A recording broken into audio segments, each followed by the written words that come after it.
Thank you very much, Mr. Chairman. Thank you, Dr. Shaw. I would like to give you an opportunity to clarify some press reports about the Cuba Twitter program. First, was the program covert and top secret? No.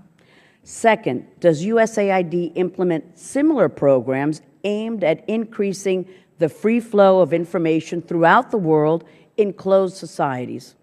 We support civil society, yes. Third, will USAID remain committed to reaching out to people suffering under closed societies and dictatorships? Yes.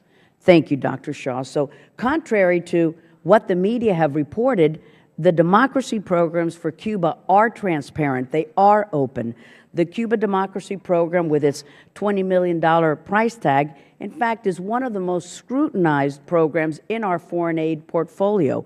The real question here is, why does the press and some in our congressional family demonize these programs? The Freedom House has a report called Freedom on the Net, and this report lists Cuba as the world's second worst violator on internet freedom. Only Iran is worse. Thus, Cuba is worse than countries like Syria, Bahrain, Burma, Belarus, where no one in Congress seems to have a problem promoting internet freedom in those countries. So why not Cuba? Some may have a political agenda geared toward supporting the Castro dictatorship instead of supporting the people of Cuba and wish to put an end to these successful programs. Many of us on this committee have spent a lot of time and energy supporting human rights in Russia, in Vietnam, in Egypt, in Tunisia, Ukraine, Iran, Syria. So why not Cuba? Why does our foreign policy agenda discriminate against the freedom-seeking people in the Western Hemisphere? As you know, Dr. Shaw, and I congratulate you for being so sensitive to this, the Cuban people have been suffering under the Castro dictatorship for more than 50 years, not because of U.S. policy, but because the Castro brothers continue to harass, to imprison, to torture, to kill the opposition. I'm a political refugee because my family emigrated to the United States when I was 8 years old. We were seeking democracy.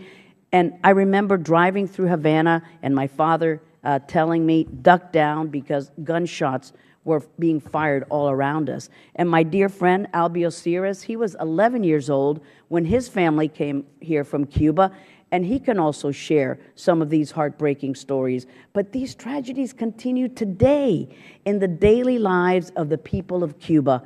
One pro-democracy leader is named, as you know, Dr. Shaw, Jorge Luis Garcia Perez, known by his nickname Antunes.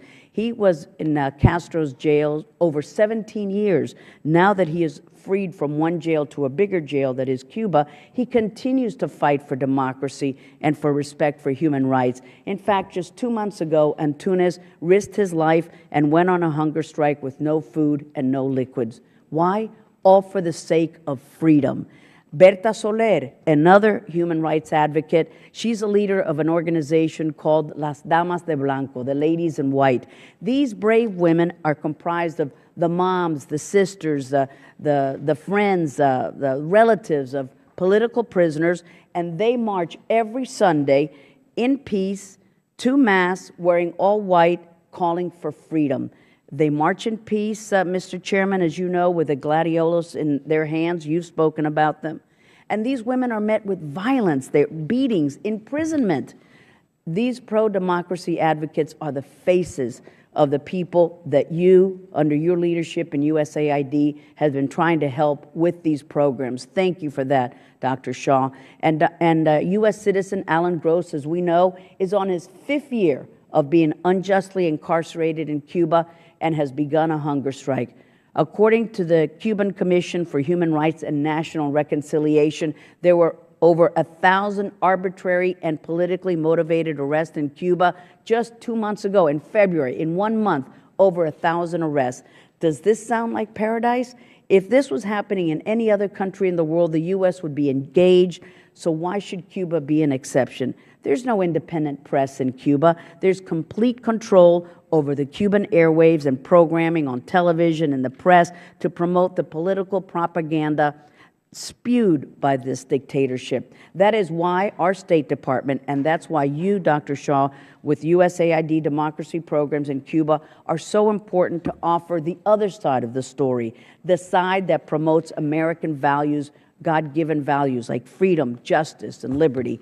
And I recognize that some in Congress don't think that Cuba is of national significance, but they are wrong, and this issue goes well beyond Cuba.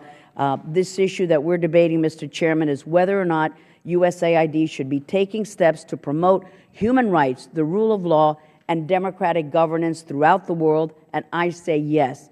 Thank you, Dr. Shaw. Thank you, USAID. This is the cornerstone of our foreign policy to promote democratic ideals. And I'm sorry I'm out of time. Thank you, Mr. Chairman. Thank you, Eliana.